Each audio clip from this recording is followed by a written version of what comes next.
Hello and welcome to Mission Sports TV. We're in the locker room. I'm Dave DeRocher and I'm with my pal Tim Busy. How you doing, Tim? How we doing, y'all? Doing great, doing great. Beautiful day. Blessed to be here.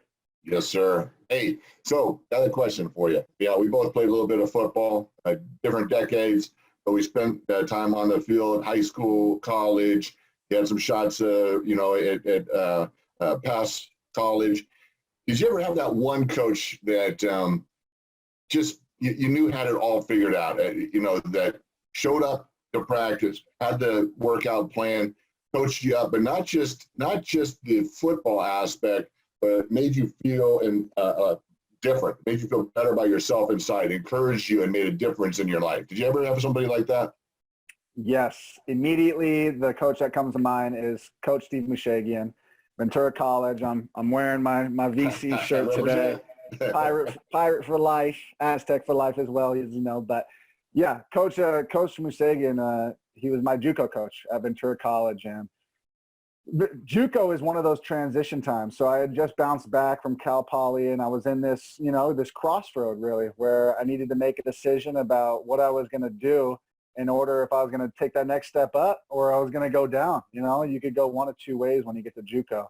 And Coach Mushagian just filled me with wisdom, with knowledge. And one of the things that he always used to say is, if you do what you always done, you'll be who you always been.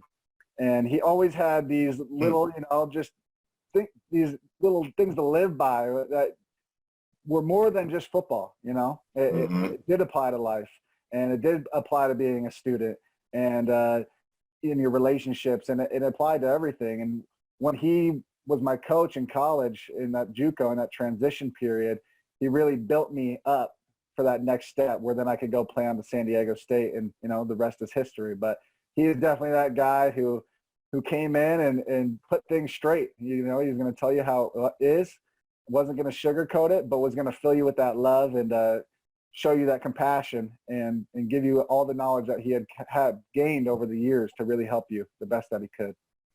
Yeah, I tell you, and it's amazing the role that a coach can play, and I didn't realize it until I became one. Certainly through my years of high school, collegiate, and the NFL and professional football, I had a number of different coaches and some that I looked up to. But until I became a coach, did I see the young men and how they looked at us and gravitated towards us if treated properly. So I had the same kind of experience. One was my high school coach, the man that convinced me to play football because I had no intention of playing football because I wasn't very good. What was great is that he had no problem telling me I wasn't good. But he told me, hey, here, young man, here's what you need to do to have a shot at this. Right. And didn't quit on me. When he convinced me to play, and then he saw, boy, I've got some work to do. He worked me and helped me to get a scholarship, which actually ended up defining me in so many ways. And it's funny, the one thing I said to him, I said, Coach, I owe everything really that I've become because of the time that you spent with me and the encouragement you gave me to live the dream. I wanted to be a football player. I just wasn't good. You gave me the confidence to do that. And that ended up defining me. He said, look, Dave, all I did was convince you to play football. You did all the work. I mean, that's just, and like you're saying, those coaches, man, they have that insight, that stuff, so if you're a young person and you have a coach that's writing you, they're writing you because they want you to do well. They care, right? Coach Moose said, "Don't be worried if I'm riding on you. Be worried when I'm not talking to you anymore." When I'm not riding. That's when you got to worry. That's right. And then I alluded to this. The other experience I had with a great coach is actually our upcoming guest, Bryon Hamilton, head coach at Shasta College. I was fortunate enough to coach with him at Foothill High School in Palisaggio. My first season with him, he had been there for a few years already. We went undefeated, won a CIF title. I still wear the ring because it's a sentimental thing to me to be a part of something like that, to work with young men and have them get it. And we did two things that I just was hook, line, and sinker bought in. One was that before every game, we as a team held hands and said the Lord's Prayer. Regardless of the fact that we shouldn't have been doing that, he said, I don't care, they can fire me. This is important, and it's important for us as a family, And it's important for these young men to know that it's okay. And man, I tell you, I still get goosebumps when I say the Lord's Prayer because it's game time, right? Yes, The other thing was, and he's going to talk about this, I hope, is that we used to do a Loving Wednesday, where at the end of practice, every coach stood in line and every player came through and we hugged up on him and told him we loved him to the one. And it was funny because when I first came on, he said, "Hey, Dave, this is what we do on Wednesdays. Are you cool with that?" And I said, "Absolutely, man. These young men need to know it's okay to say, and they need to hear it." And there's always that, the first Wednesday, it was like, the kind of, getting a big bear hug from you, man. That's what we're doing. I'd be a little scared. And then, but then, then it was like, "Come on, coaches, it's Wednesday," So yeah, it just brought things closer. And so, coaches, if you're a coach and watching this, just know the role you play. If you're a young man, just know the role they're playing. Right? They're teaching you, and they're doing their best to make you a better young man. So, anyways, Tim, when we come back, man, we're gonna have Coach Bryon Hamilton, and this is the locker room. Don't we have some things for these folks to be liking on? Yes, you guys make sure you go follow us and subscribe us on YouTube. Follow us at Mission Sports on Instagram. Follow our socials. Get in contact with us. Reach out to us. We want to hear from you guys, and you're going to hear from us. So we're looking forward to a killer episode. Can't wait to hear from Bryon. Thanks for tuning in, and we'll be back soon. Be right back.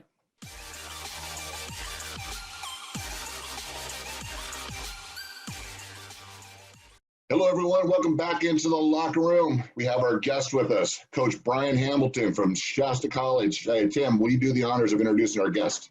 Yes, Bryon, welcome. Bryon played his college ball over at Long Beach State under the legendary head coach of the Redskins, George Allen. He's got 20 years of coaching experience. He had a 10-year stint at Foothill High in Palo Cedro, where he won 77 games, 4 CIF appearances, and an undefeated season where they won their CIF title. Now he's back at Shasta College, entering his second year as the head coach. Bryon, welcome. Thank you for coming on to the show. It's awesome to be here, fellas. Great to join you. Appreciate it. So, we have to always condense, especially somebody with your accolades bio down to a point. Otherwise, it would have taken us the whole show to read through it. But we are going to touch on some of these things in more detail because it's really impressive. Always like to start with talking to the younger people that we have in our audience. Our camps are centered around younger people. What did faith in sports look like for you growing up as a young man? Well, it played a huge role for me, Dave. My childhood, my biological father passed away 3 days before I was born. And my mother was 18 years old. And so I was born to an 18-year-old widow, which is obviously a unique situation. So for the first 6 years of my life, I was raised by different family members, because my mom was living with them, trying to make a living and things like that. And we didn't have much at all, raised pretty poor. But what we did have was a culture of love, culture of faith. I was raised around that. And so it provided some, even at a young age like that, it provided some stability. It provided just a good foundation of faith at a young age. My mom married a wonderful man when I was 6 years old, and we moved up to Redding, California. One of my friends up in Redding, California invited me to play football for the youth program up here when I was 8 years old. His name was Robert Lowe. The Lowe family was was an awesome family here. It still is in town. And they invited me out to play. I went out, tried to play football. I was really bad at it for a few weeks. I wanted to quit. And my dad, he said, you can quit, but you're going to play the season out. You're not going to quit during the season. So my dad recalls that time. My stepfather recalls a time where I was getting my butt kicked every play, and I was coming home, and I was an 8-year-old crying, "Dad, I don't want to go out there. It's 115 degrees. You know how it is up here, Dave." Yes, sir. And anyway, to make a long story short, there was a time where I guess I just decided I was tired of getting my butt kicked, and I got a little fire in my pants. And from that day forward, started playing some pretty good ball and enjoying the game and enjoying the locker room, enjoying the camaraderie, even at a young age. And I played from that time all the way through. And, I went to the normal high school stuff and the normal college stuff. But throughout that entire time, I still maintained my faith. And, I kind of describe myself as not a real religious guy. And then what I say, my definition of religion is kind of a man-made set of criteria or rules that you have to follow in order to get acceptance from God. I was never that type of guy. I was always a relationship-oriented guy. And I think that's one of the things that my family really imparted on me was that, a relationship with God is a relationship. It's not a series of do's and don'ts. Certainly there's things we want to do as Christians and live our lives in a certain way, but it starts with the foundation of relationships. So when I was going through that stuff as a kid and going through trying to figure out who I was and trying to figure out what I was going to be about, I experimented with things. I went down different paths. I tried to find out, as we all do as men, who we are, but faith played a huge part. And still does in my life, and it's really been the guiding light and the northern star for me as far as navigating my life.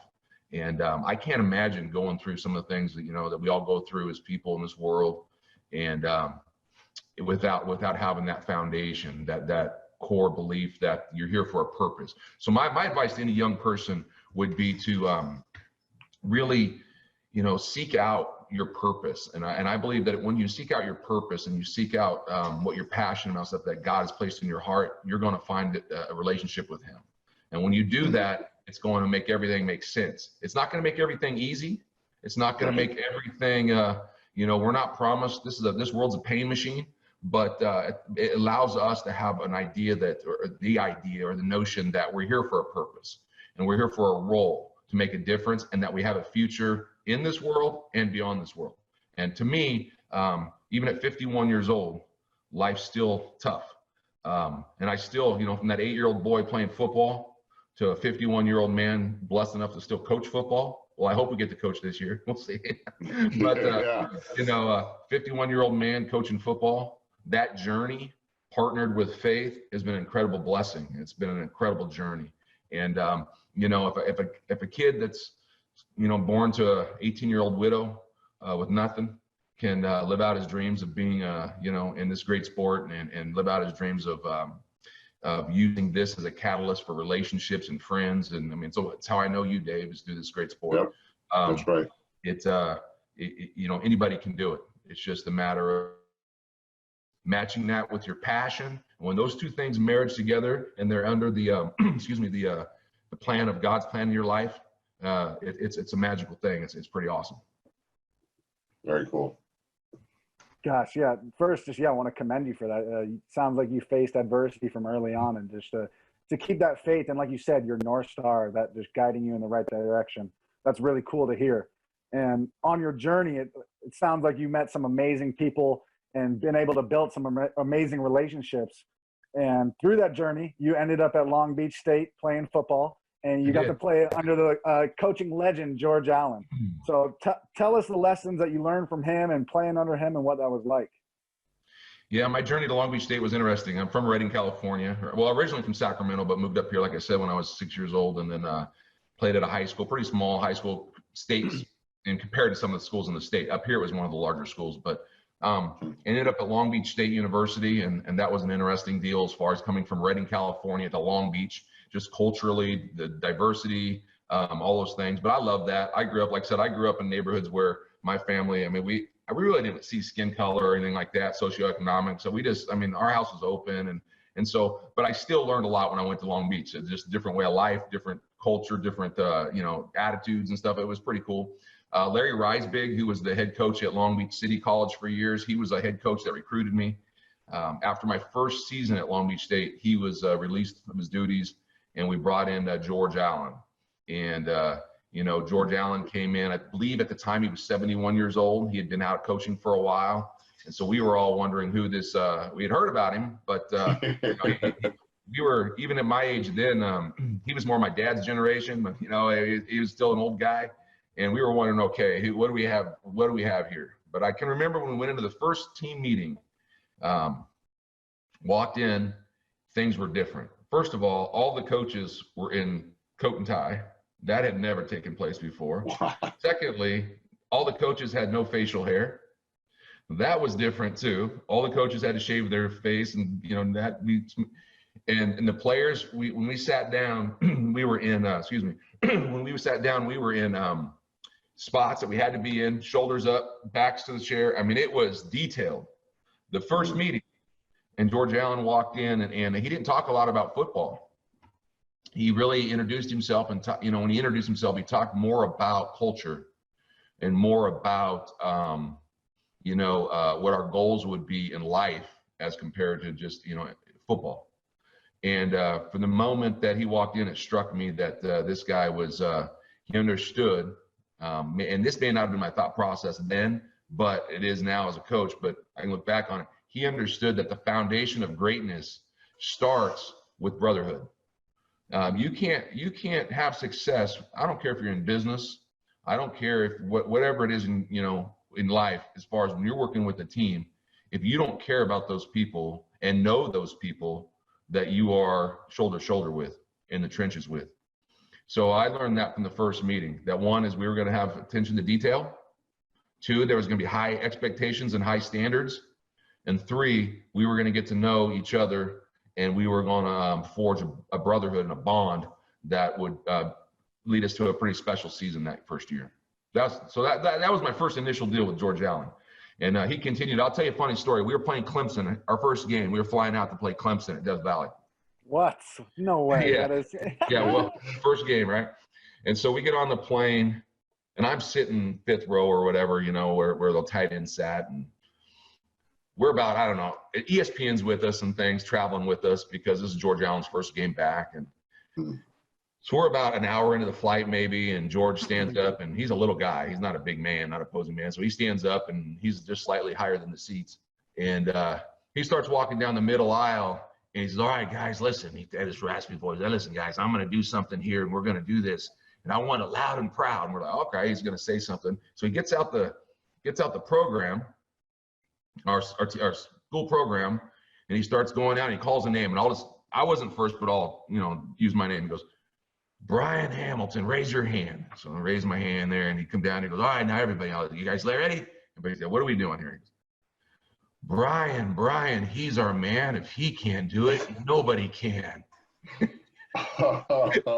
that was his first, and then nobody said anything. And then, all right, everybody now, Bryon. He did that for all 90-something guys that are traveling. No From the middle of Nevada to Carolina, man, we were Joey, he's our man. And so it was an interesting deal, it was an unbelievable deal. But one thing that George did do is he brought in a lot of experienced people into our coaching staff. We had a lot of ex-NFL guys, and he always had cool guys come and speak to our program every week. I remember we had Buckus come in, talk. Joe Theismann came in. He was friends with everybody, and so we had a ton of guys, especially being in the Los Angeles area, access to that area, come in and visit for the weeks and speak to the team. So we were exposed to some pretty special guys and pretty special philosophies, and it really impacted me. I had dreams of playing pro ball and that stuff like that. When I knew that wasn't going to work out, and I knew I was going to go into coaching, I had a treasure chest full of things that I had learned in that short period of time that I was blessed to play for Coach Allen. Coach Allen unfortunately passed away during my tenure there, and Willie Brown from the Raiders took over, so I got to play for him as well. So. Well, that's I love stories, and so do the people that listen to, they love to hear things like that. I'm thinking 99 bottles of beer on the wall when you're saying that, like never-ending song. And it's, 70-something-year-old coach, you got to figure 20 years ago when he was in his 50s, that was kind of a thing. That was an honorary thing to do. And it was kind of corny, but you guys all did it out of respect for him. As you were explaining Coach Allen and your experience there, it ties right into my next question, because the one thing, I don't know that we've addressed this yet. So I was fortunate enough to actually coach with Bryon for 2 seasons. I wanted to get involved with high school sports. I was introduced to coach, and I came in the 07 season, the undefeated season where we won a section title. I still wear this ring. It's very sentimental to me. It was just, life couldn't be better. It was hitting all cylinders, and it was a big part of my life to be a part of that.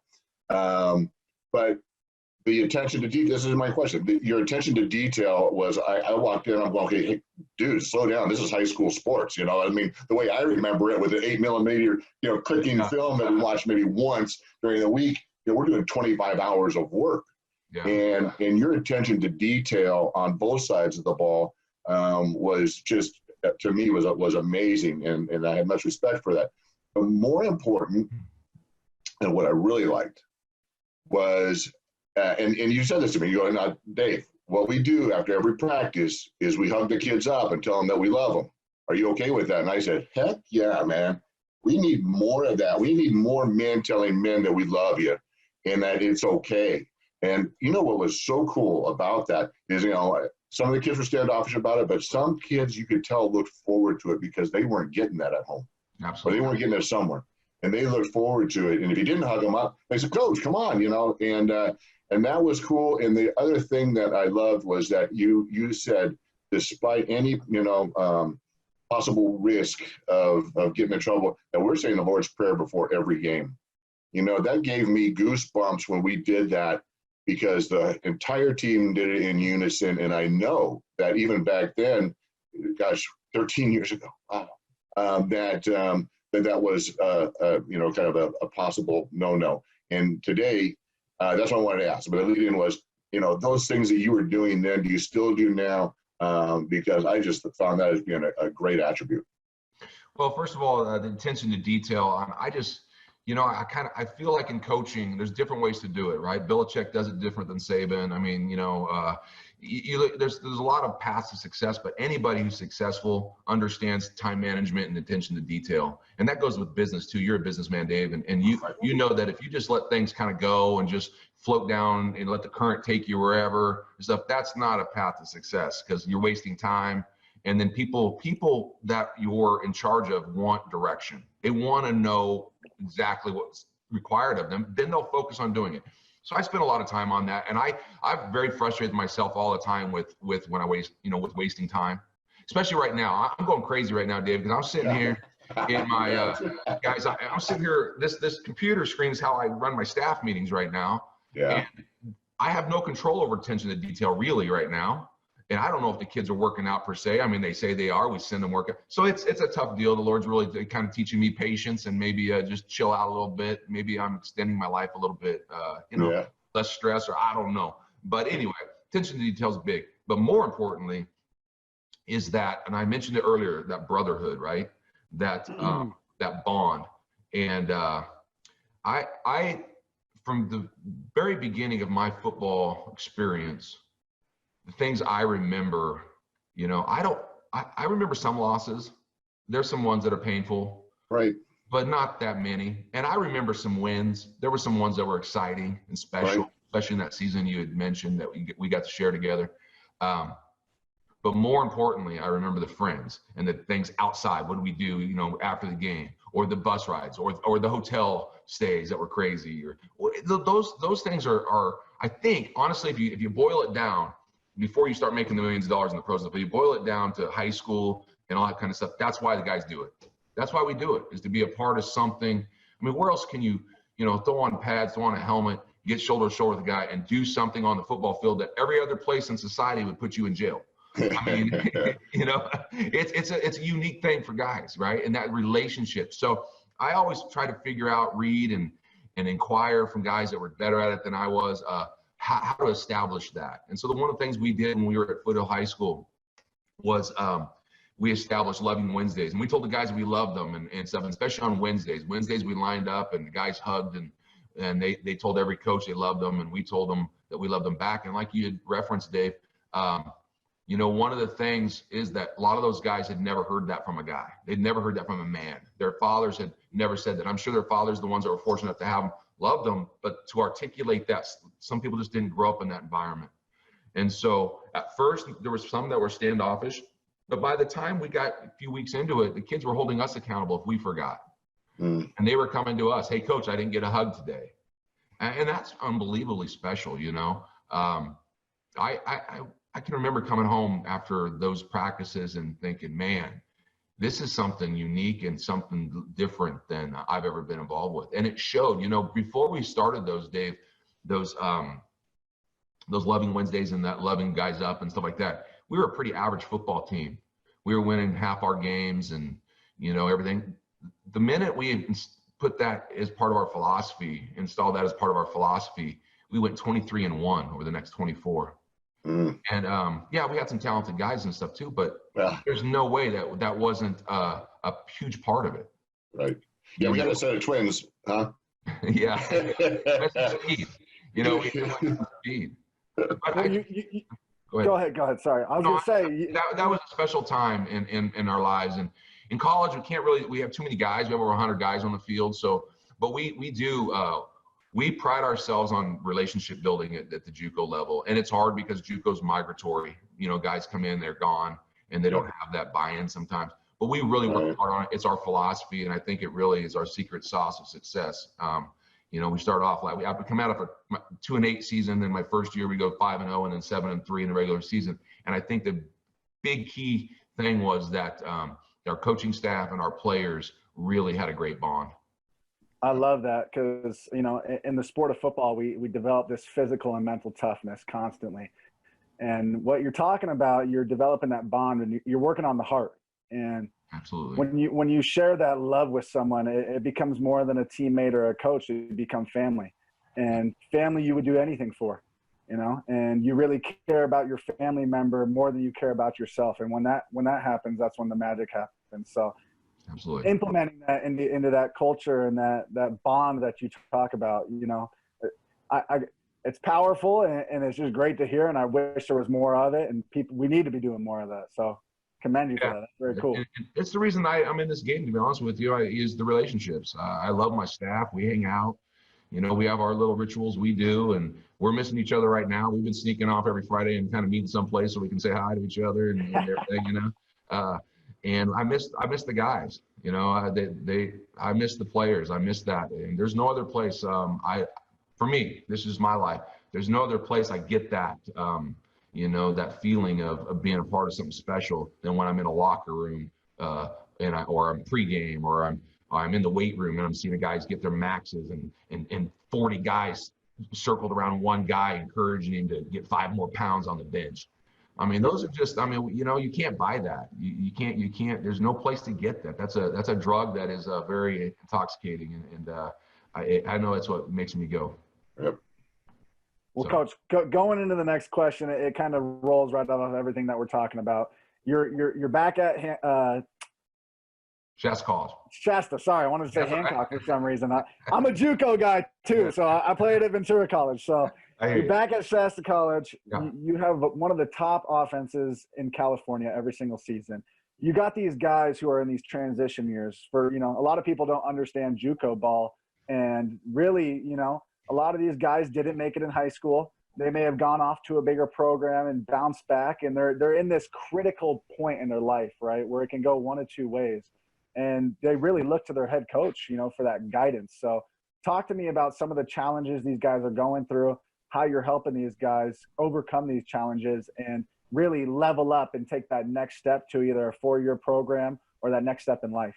Yeah, it's a great question because it's our mission at the JUCO level. If we're doing it right, it's our mission, all of our coaches. And I had a chance to spend time with the majority of the coaches around the state over the last several years because I was an assistant at Shasta College prior to becoming the head coach. So I've been in the JUCO system for a while. And I think for the most part, our coaches in the JUCO systems all are on the same page with this. They may do it a little differently, but it's the providing an opportunity for young men to make a change in their life that's permanent, that's long lasting. And you've got a couple years to do it.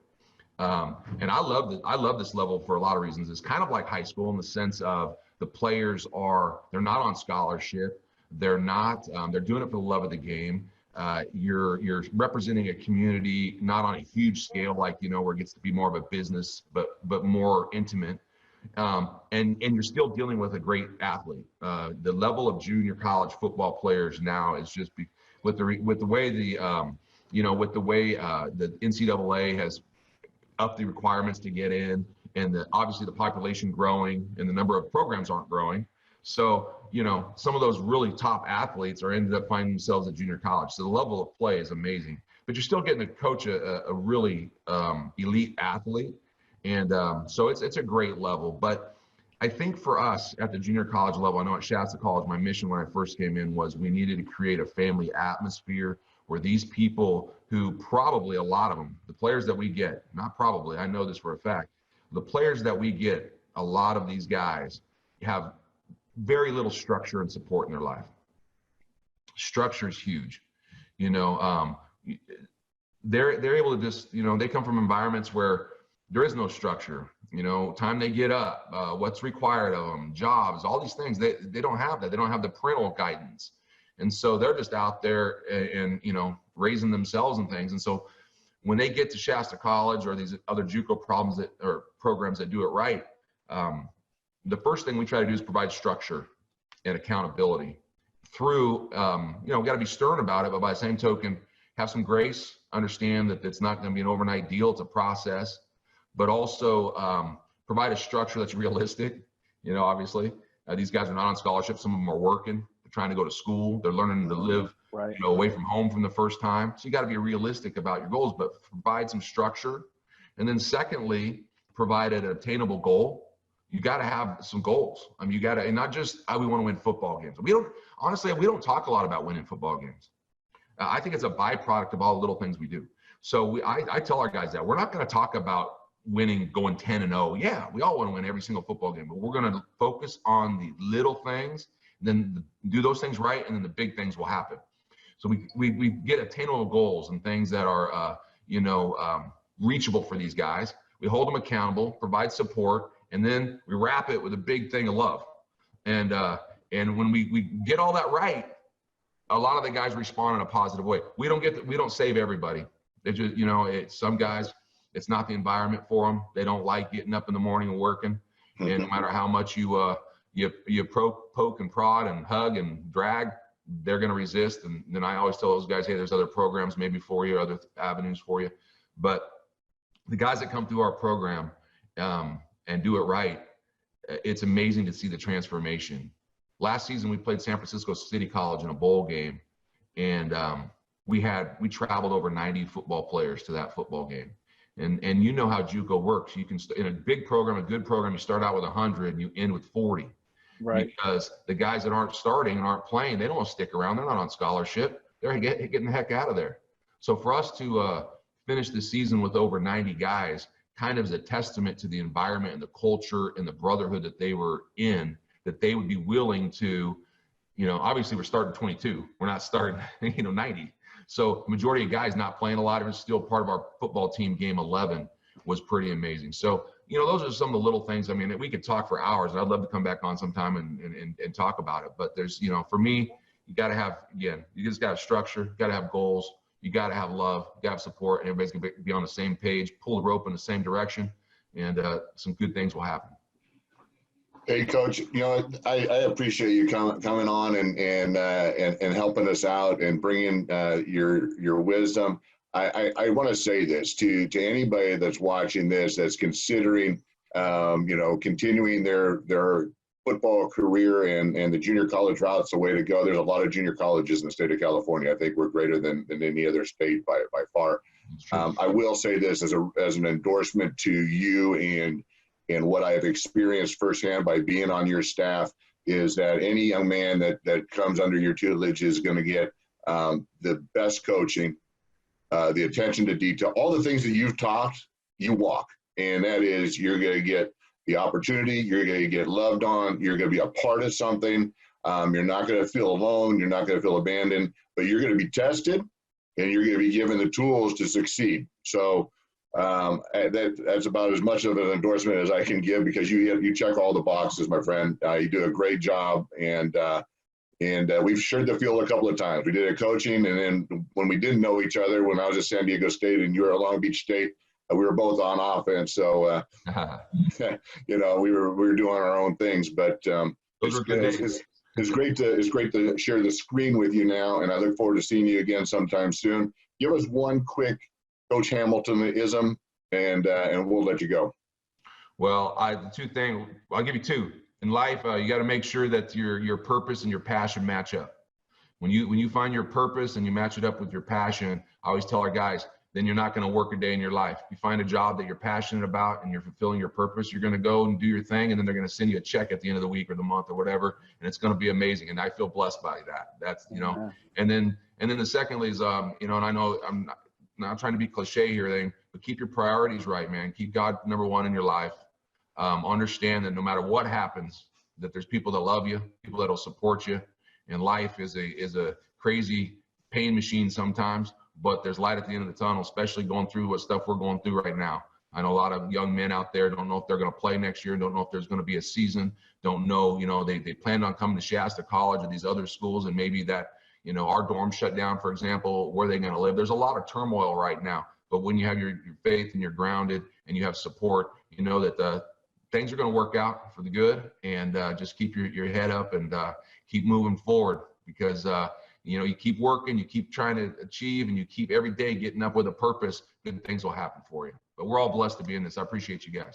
That's perfect. Thank you so much. And hey, everyone, thank you for joining us this episode of Mission Sports TV. We're in the locker room with my buddy Tim Vizzi and head coach Bryon Hamilton at Shasta College. Be good teammates. Thanks. Thanks, guys. All right, thank you, brother. Have a good one, man.